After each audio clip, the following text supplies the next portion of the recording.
السلام علیکم، آپ دیکھ رہے ہیں مبشر لقمان یوٹیوب چینل. میرا نام مبشر لقمان ہے اور لوکل سیاست میں بڑی حدت آ چکی ہے اور بہت پوزیشنز جو ہیں وہ کلیئر بھی ہو گئی ہیں اور کئی نئی پوزیشنز بن رہی ہیں. پاکستان تحریک انصاف کے اندر کون ایک شخص ہے جو اب بار بار بھاگ دوڑ کر رہا ہے، ادھر ادھر رابطے کر رہا ہے اور وہ چاہ رہا ہے کہ اگر تو کل کو نیشنل گورنمنٹ بننے کا موقع ملتا ہے تو پاکستان تحریک انصاف کی طرف سے ہی وزیر اعظم ہو نیا اور اس کو بنایا جائے. وہ کون ہے میں اس کا بتاؤں گا آپ کو. ثناء اللہ زہری کے اوپر اور جناب عبد القادر بلوچ کے اوپر نون لیگ نے بہت بڑا الزام لگا دیا اور نواز شریف اب اس کو بہت جلدی آؤٹ کرنے والے ہیں. وہ کیا الزام ہے وہ بھی آپ کو میں بتاؤں گا. لیکن اب کیا واقعی پی ڈی ایم صرف شکست خوردہ منافقت کے علمبرداروں کا ایک مجمع ہے، یا کیا اپوزیشن اتحاد واقعی حکومت کو گھر بھیجنے میں کامیاب ہو جائے گا؟ یہ اپوزیشن اتحاد حکومت کو گھر بھیج رہا ہے یا پھر سینٹ کی الیکشن کی تیاری کر رہا ہے؟ پیپلز پارٹی کے قریبی حلقے تو یہ بتا رہے ہیں کہ جناب اب سینٹ اور لوکل باڈیز کو الیکشن کو چھوڑیں اور ہو سکتا ہے جنرل الیکشن کی تیاری کرنی پڑ جائے. کیا ہو رہا ہے میں آپ کو سب بتاتا ہوں. آپ دیکھ رہے ہیں مبشر لقمان یوٹیوب چینل، اس کو سبسکرائب کریں، بیل آئیکن کو پریس کریں. لیکن حکومت کے اپنے اندر جو اس کی جماعت ہے، میں اس کی جماعت کی بات کر رہا ہوں، اتحادیوں کی بات نہیں کر رہا. اب بھاگ دوڑ شروع ہو گئی ہے اور مختلف لوگ جو ہیں وہ ہر ایک کو اپنی یقین دہانی کرا رہے ہیں کہ ہم آپ کے بڑے لوئل ہیں. اور اس میں سب سے پہلے جو نام آ رہا ہے وہ عمر ایوب خان کا آ رہا ہے کہ وہ اب بیتاب ہے نیشنل گورنمنٹ میں وزیر اعظم بننے کے لیے. پنجاب کے وزیر اعلیٰ کے لیے بھی دو نام ہیں اس وقت، وفاق کے ہی نام ہے. پی ٹی آئی کے اپنے اندر وہ بہت زیادہ تگ و دو کر رہے ہیں اور اپنے دوستوں کو یقین دہانیاں کرا رہے ہیں کہ جناب ہم سے زیادہ آپ کا لوئل کوئی نہیں ہو سکتا، آپ ہمیں موقع تو دے. کیونکہ ان کا یہ خیال ہے کہ اگر نیشنل گورنمنٹ آئی تو وہ 3 سال پورے کرے گی، وہ 2 یا 3 مہینے کے لیے نہیں آئے گی. بہرحال آج اپوزیشن کے اتحاد پی ڈی ایم کا اجلاس ہے اور اس میں تمام قیادت نے اکٹھا ہونا ہے اور آگے کا لائحہ عمل طے کرنا ہے.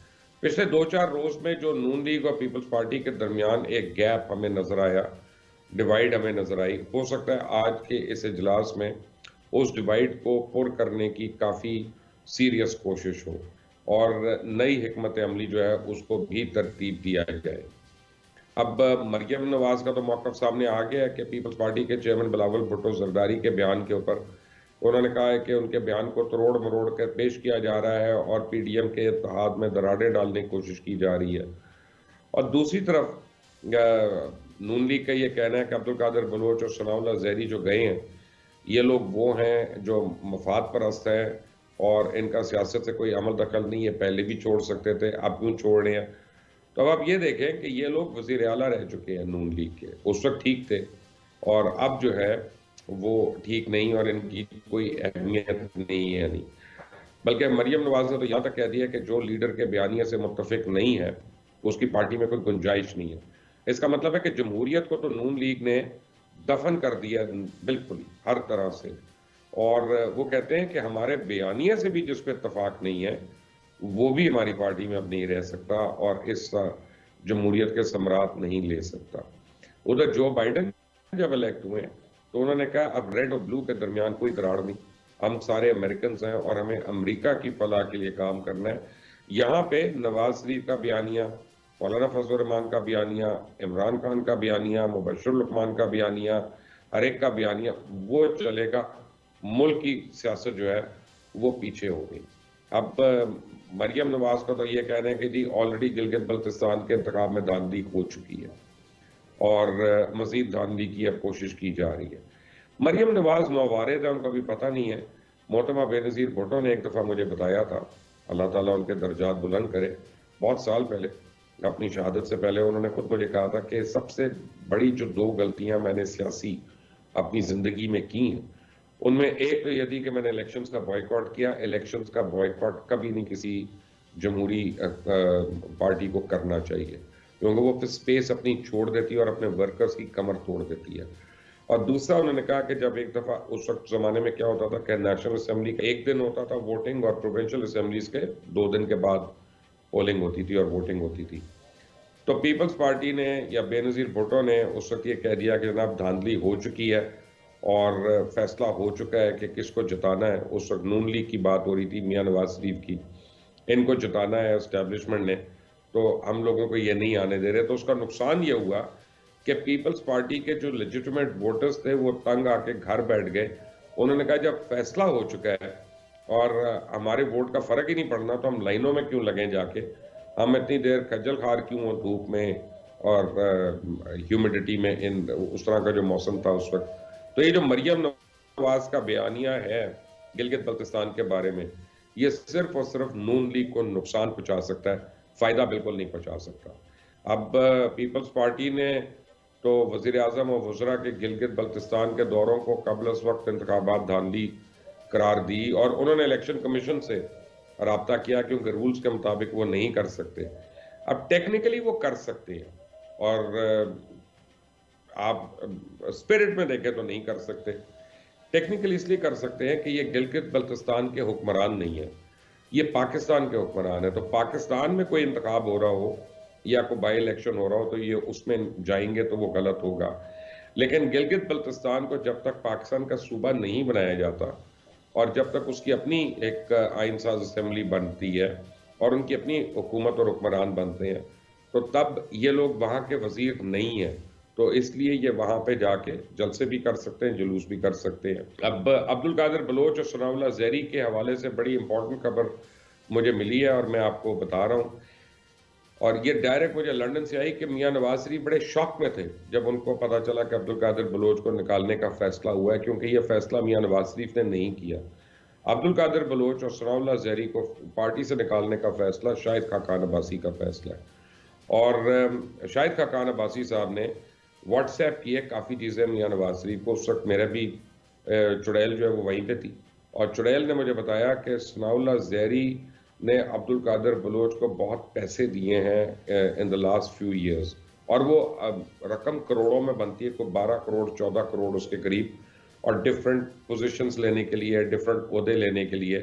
تو عبدالقادر بلوچ زور لگا رہے تھے کہ کوئٹہ کے جلسے میں ثناء اللہ زہری نے آنا ہے سامنے اور انہوں نے سپیچ بھی کرنی ہے. شاہد خاقان عباسی نے وہاں پہ سٹینڈ لیا. میاں صاحب نے جب ان کو کہا دبے الفاظ میں کہ آنے دیں، ان کو کیا فرق پڑتا ہے، تو شاہد خاقان عباسی نے وہ سارے ایویڈنسز جو تھے وہ میاں صاحب کو فارورڈ کر دیے. تو اسے میاں نواز شریف نے کہا کہ جو بھی شاہد صاحب فیصلہ کریں گے، یعنی شاہد خاقان عباسی فیصلہ کریں گے، وہی میرا فیصلہ ہوگا. اور یہ ان کو نکالنے کا جو اصولی فیصلہ تھا عبدالقادر بلوچ اور ثناء اللہ زہری کو، وہ مجھے پتا چلا ہے کہ شاہد خاقان عباسی کا فیصلہ تھا. بہرحال اب نہ صرف وہ چھوڑ چکے ہیں بلکہ ان کے ساتھ 11 اور لوگ جو ہیں نون لیگ کے، بلوچستان سے ان کا تعلق ہے، وہ سب کے سب چھوڑ کے پیپلز پارٹی کے اندر شامل ہونے کے لیے تیار ہیں. لیکن بہرحال ابھی مریم نواز بضد ہیں. وہ کہتی ہیں جو نواز شریف کے بیانیے سے اختلاف کرتا ہے اس کی پارٹی میں کوئی گنجائش نہیں. یعنی جمہوری پارٹی جب جمہوری اقتدار پہ پورا نہ اترے اور اپنی پارٹی کے اندر جمہوریت نہ ہو، حق کے رائے نہ ہو، یعنی کانٹرڈکٹنگ یا کنفلکٹنگ اوپینین کی گنجائش نہ ہو، تو وہ پارٹی کسی بھی طرح اپنے آپ کو جمہوری پارٹی نہیں کہہ سکتی. اب ہوگا کیا کہ 13 دسمبر کے جلسے سے پہلے تمام لیگی رہنماؤں کو یہ کہا گیا کہ وہ اپنی پارٹی پوزیشن کلیئر کریں. یا تو نون لیگ کے لوگ اب اداروں کے اوپر پہلے سے بہت زیادہ الزام لگائیں گے کہ جو ایاز صادق صاحب کے اوپر لوگ اب جملہ بولتے ہیں کہ more loyal then the king, انہوں نے ثابت کر دیا کہ وہ نون لیگ کے یا نواز شریف کے ہمدرد ہیں اور ان کے دست راست ہیں. تو اب باقیوں کو ان سے بڑھ کر ثابت کرنا پڑے گا، یا پھر ان کے لیے بڑی مشکلیں ہو جائیں گی اسی پارٹی میں. اب بہت سے نون لیگ والے اس ضمن میں یہ کوشش کر رہے ہیں کہ وہ فارورڈ بلاک جو ہے وہ اس کو بنا لیں، تاکہ اگر مریم نواز نے اپنی ضد نہ چھوڑی تو فارورڈ بلاک جو ہے وہ اپنی سیاست تو نہیں چھوڑے گا، تو وہ اپنی سیاست کو فعال رکھنے کے لیے فارورڈ بلاک بنائیں گے. جب سے قانون سازی ہوئی ہے فلور کراسنگ نہیں ہو سکتی، اور آپ پارٹی لیڈر کے یا لیڈر آف دی ہاؤس جو آپ کی پارٹی کا ہو اس کی مرضی کے خلاف آپ کوئی ووٹنگ بھی نہیں کر سکتے. تو اس میں جو لیگل ان کے پاس ایک آپشن رہ جاتا ہے وہ فارورڈ بلاک بنانے کا. اس کی ایک منیمم نمبرز ہیں کہ اتنے نمبر کے اگر لوگ ہوں تو وہ فارورڈ بلاک بنائیں گے، اور اسپیکر جو ہے چاہے وہ صوبائی اسمبلی کا ہو یا نیشنل اسمبلی کا ہو، وہ اس فارورڈ بلاک کو ایکسیپٹ کر لے گا اور پھر وہ ایک فارورڈ بلاک کے طور پہ کام کریں گے. آپ کو یاد ہوگا کاف لیگ کے 52 ایم پی ایس کا فارورڈ بلاک بنوایا تھا نون لیگ نے، اور انہوں نے کاف لیگ کی اس طرح سے کمر جو ہے وہ توڑی تھی، اور تب سے آج تک نون اور کاف کے درمیان جو ہے وہ ڈفرینسز برقرار ہے۔ تو یہ لوٹائزم جو ہے اس کی سیاست سب سے پہلے بائی دا وے میاں صاحبی کی شروعات تھی۔ چھانگا مانگا بھی یاد ہونا چاہیے آپ کو، مری بھورون بھی یاد ہونا چاہیے، اور یہ کاف لیگ کے ساتھ جو چھرا گوپا وہ بھی یاد ہونا چاہیے، جو محمد خان جنیجو کے ساتھ کیا، ان کی حکومت گروا کے خود مارشل لاء کے دوران، یعنی آپ سمجھ لیں باقاعدہ وہ چیف منسٹر بننا ضیاء الحق کے ہاتھوں، وہ سب کو یاد ہونا چاہیے ابھی تک۔ تو یہاں پہ جمہوریت صرف وہی ہے کہ جو آل شریف کو کسی طرح سے فائدہ پہنچائے، ورنہ وہ جمہوریت نہیں ہے، اور وہ آمریت ہے، دھاندلی ہے۔ اب کچھ محکمے بھی تبدیل ہونے لگے ہیں وزراء کے، میں نے سنا ہے، اور کچھ وزراء بالکل فارغ ہونے والے ہیں۔ آنے والے دنوں میں جو تبدیلیاں ہوں گی وزراء کے اندر، وہ یہ دیکھ کر ہوں گی کہ کون اپوزیشن کو کتنا آڑے اور ترچھے ہاتھوں سے پرکھ رہا ہے اور ان کو نیچا دکھانے کی کوشش کر رہا ہے۔ پنجاب میں بھی اب مزید تبدیلیاں واقع فردوس عاشق امان آ گئی ہیں فیاض الحسن چوہان کے فارغ ہونے کے بعد، اور فردوس عاشق امان نے آتے ہی اپنا مورچہ سنبھال لیا ہے، اور پیپلز پارٹی اور نون لیگ دونوں کے اوپر انہوں نے تابڑ توڑ حملے شروع کر دیے ہیں۔ اپوزیشن کی اب سیاست کیا ہے، کیونکہ بلاول بھٹو زرداری نے بہت حد تک کلیئر کر دیا ہے کہ وہ حکومت گرانا نہیں چاہتے، کیونکہ وہ بھی اسی سسٹم میں ہے اور سندھ میں ان کی حکومت ہے، اور اگر کل کو دوبارہ الیکشنز ہو جاتے ہیں تو موجودہ پیپلز پارٹی کو موجودہ حالات میں سندھ کے اندر بہت سٹرگل کرنا پڑے گا۔ وہاں پہ JUIF جو ہے وہ بہت اچھی پولیٹیکل پوزیشن اور سٹرینتھ کے ساتھ کھڑی ہے اس وقت۔ تو پیپلز پارٹی کی حتی الامکان کوشش یہ ہوگی کہ اسٹیٹس کو برقرار رہے، سینٹ الیکشن تک اسی طرح جائیں، اپنے مزید سینیٹرز بنوائیں، اور دیکھنا یہ ہے کہ مولانا فضل الرحمان اور پاکستان مسلم لیگ نواز کتنا ایگری کرتے ہیں، یہ آج کے بعد کلیئر ہوگا۔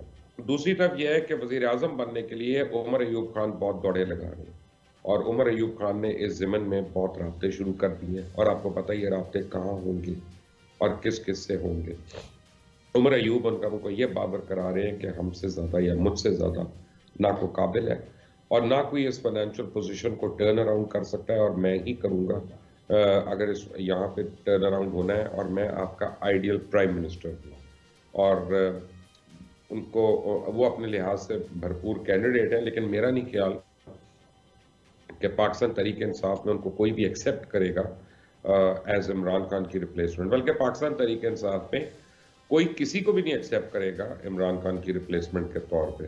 تو اگر وہ تحریک انصاف کی صفوں میں سے آ کے انٹرم گورنمنٹ کا یا ٹیکنوکریٹ گورنمنٹ کا ہیڈ بننا چاہتے ہیں تو ان کو بہت سٹرگل کرنا پڑے گا، کیونکہ ان کو اپنی پارٹی کی سپورٹ نہیں ہوگی۔ لیکن دوڑیں لگی ہوئی ہیں اس وقت، اور ان دوڑوں سے لگتا ہے کہ حکومتی بینچ بھی پریشان ہے، اور وہ اپوزیشن کی جو پریشر ٹیکٹکس ہے اس سے وہ ان میں وہ بدکنا بھی شروع ہو گئے کافی حد تک، اور ان کے بیانات سے یہ باتیں واضح ہو گئی۔ اسی طرح وزیر اعلیٰ پنجاب کے لیے 2 سینئر وزراء ہیں، میں ابھی ان کا نام نہیں لوں گا، تھوڑے دن کے بعد لوں گا کہ میں ری کنفرم کر لوں، وہ کافی کوششیں کر لیں کہ عثمان بزدار کی جگہ ان کو وزیر اعلیٰ کسی طرح بنا دیا جائے، اور وہ ہر طرف سے اپنے بازو مضبوط کرنے کی کوشش کر رہے ہیں۔ آپ دیکھ رہے ہیں مبشر لقمان یوٹیوب چینل، اس کو سبسکرائب کریں، بیل آئیکن کو پریس کریں۔ Until the next time, Allah Hafiz.